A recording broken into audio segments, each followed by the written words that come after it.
naman akla. Narito tayo ngayon upang matunghayan ang napakainit, nagbabaga at talaga namang usap-usapan at maraming pinakainaabangan na issue ni Ate Erica. Sa pagpapatuloy ng ating istorya ay makikita nga natin na napakasama talaga ng loob ni Lolo Miguel sa kanyang apo na si Ate Erica. Ito ay dahil maraming nga mga issue na lumalabas tungkol sa kanya at sinabihan pa siya mukhang pera. Kahit maulan, pero nagawa ninyo sa amin, lola mo ganito. Yun lang masasabi ko sa iyo. Kay Erica tay, Erica. Siya rin po yung parehas ng dalawang Pares silang ugali. parehas lang. Bakit nagbago sila ng ugali? Bakit nagkapira ano? Pagkapira nila, wala na. Nagkapira. Hindi ko ma-interest yung pira nila. Yung sa akin ay yung ugali nilang ayusin nila. Ayaw ko nung gayang mga klaseng mga bata. Walang mga ugali. Walang ugali. Lapastangan masyado. Walang hiya. Hindi napunta rito tay? Ay, wala na yun. Nagalis nga po dito ay nasa ospital kami, hindi man lang kaparapaalam na, Lolo, Lola, malipat na kami. Hindi Ay, nagpaalam? wala. Pagdating namin, wala ng tao dito para para dito ng alsa na ng kwan.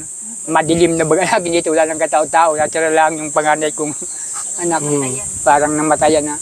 Hindi mo nagpaalam sa amin yung mga batang yun. Talagang mga interest talagang ayaw kayo makasama. Bahay niyo. Dito lumaki sila. Ikaw ang nagpalaki lahat. Kami yung pala. Bakit nag-iba ugali tay? Saan nagmana? Baka doon sa pamilya nila na sa lalaki. Hindi wala naman sa amin, kami magkarapatid. Magkasurundo kami, siyam kami magkarapatid. Ayos sa yung namin. Pero sila, nagmana sila sa kabila. Sa kaya di kumukuha ng pangkabuhayan, araw-araw niyong pagkain, sa'yo kumukuha. Kung ano lamang, yung parapaan na lang po. Yung mga anak ko napadala din naman, 1,000, ganyan, 700. Nasa Maynila kong anak. Ilang balak mo lahat tay? Siyam po yan. Ay yung, maski may mga asawa na yung iba, napadala pa sa amin. At alam nung kalagayan namin, ito, naslo sa amin. Sana malamang tumulong sila sa inyo. Kung may pera sila sila may. Ay, kung. Wala pala. Wala yan. Nising ko, wala kayong natatanggap. Ay, nung nag-akong pa si Rab. Nakirap pa noon. Kay Rab pa. Saka kay Roel. Ngayon wala na. Wala na. Sige lang nga, Prab, di na kayo binablog. Ay, di na. Si Ruel, yun, di wala na rin si Ruel. Wala na din po. Nag-vlog. Wala na din po. Okay. Mas alam natin yung totohanan, yung kwento po. Kasi pangit naman yung basta ka lang, dadali. Mahirap. Mahirap man yun. So mula na rin po sa kanila, kung sino po itong dalawang ito na apo nila po na sabi nga ni tatay, lang ugali. Tinanong nga ni Kalingap Val na paano kung sakaling bumalik sila Ate Erica at ang kanyang kapatid sa kanilang bahay kasama ang kanilang lolo. Sabi naman ni Lolo Miguel ay hindi na. Talagang ayaw niya na daw na mag-cross pa ang landas nila dahil ayaw nila na nilalapastangan sila at walang utang loob ang mga batang ito. Lang ugali. Tawag yan ni no? Magaspang ang ugali. Hindi maganda yung ganun. Pangit yan. Dapat yung utang na loob, saka bumahal sa lolo't lola, yun na doon dapat. Ano kung wala ng pera tayo, babalik dito? Ay, hindi ko natanggapin dito. Mas yan yung kailan pa. Talagang ayaw ko na. Pag sinabi malalim ko, yung mo, sugat. pag sinabi ko talaga. Malalim yung sugat mo tayo, grabe. Yan ang paninira sa amin, sa binabato sa social media. Kung naalaman lang po ninyo. Kaya pumunta kami dito at makausap din po namin kayo para alam namin yung mga dahilan. Salamat po para Kaya mo tayo at naalaman ninyo minsan makadaan. para malinis yung ginagawa nilang kasinungalingan sa amin. Alam din po ninyo. Sakali tayo na pumunta sa akin sila mi at magpa-vlog din at sumagot. Oo. Ay, hindi po yung sasagot sa akin. Yung ipagpaliwanag din sa akin, Ay, bahala po sila kung gumaliwan sila. Bahala po kayo. Basta wag lang magsinungaling. Yung totoo lang. Yung totoo lang. lang. No, di ba? po. Yung totoo lang. Yung totoo lang gawin nila. Pero pag Sir, kung hindi po yung kakaano kasi si Lolo na nga niya pinaharap kasi hindi sila makaharap sa kalakay Sir Ram. Wala silang mapapiyaharap. Kasi wala naman silang ibabato pa kung anong kasinungaling ang gagawin nila eh. Mhm. So, yan po mga kalinga, paliwanag po na mula po sa kanila. Yung kwento po hindi mula sa akin yan. Mula kina Lulo at tita niya po mga kalinga. So, paliwanag po sa atin na kung bakit po binawi ni John A. yung pera po sana pampabahay po nila. Kasi gusto nila yung masulo. Sila ang mga budget. Tapos mayroon pa mga paninira na nalaman din po natin. Alam mo mga kalingap, bilang isang charity vlogger po, yung aming pagtulong po ay systematic po tayo. Hindi yung ubos-ubos biyaya, bukas na katunganga. Hindi tayo ganun mga kalingap.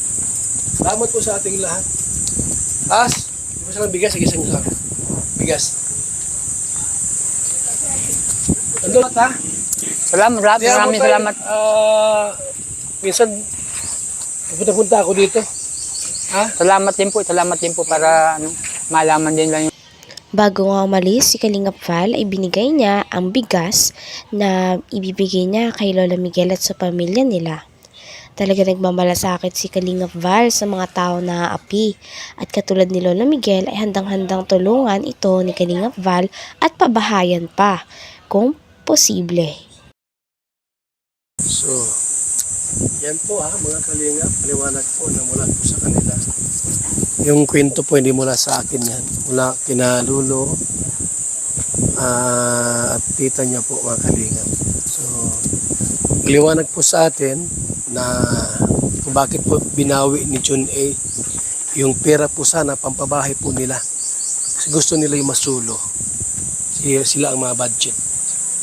Tapos mayroon pa mga paninira na nalaman din po natin. Alam mo mga kalingap, bilang isang charity vlogger po, yung aming pagtulong po ay systematic po tayo.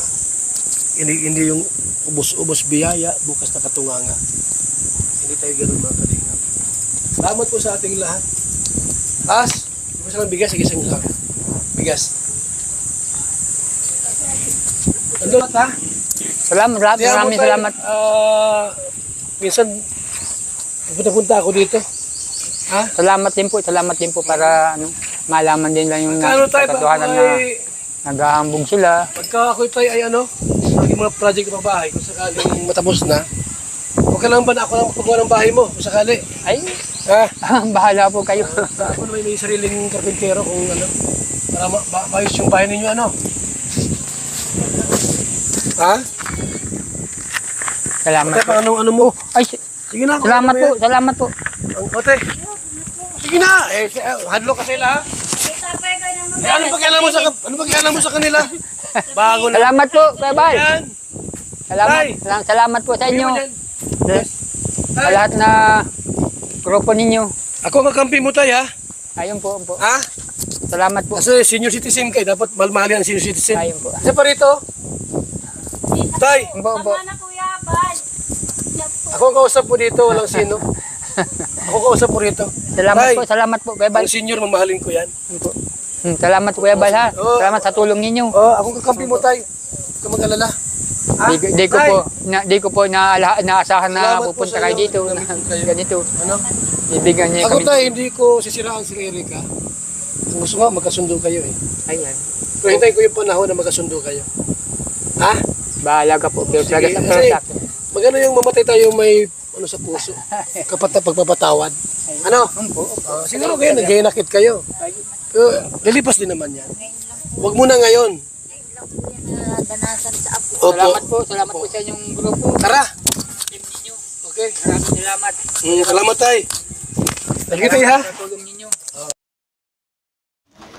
Hanggang dito na lamang muna ang ating napakainit, nagbabaga at talaga namang pinakausap-usapan na issue ni Ate Erica. Maraming salamat sa inyong panonood. Hanggang sa muli. Bye!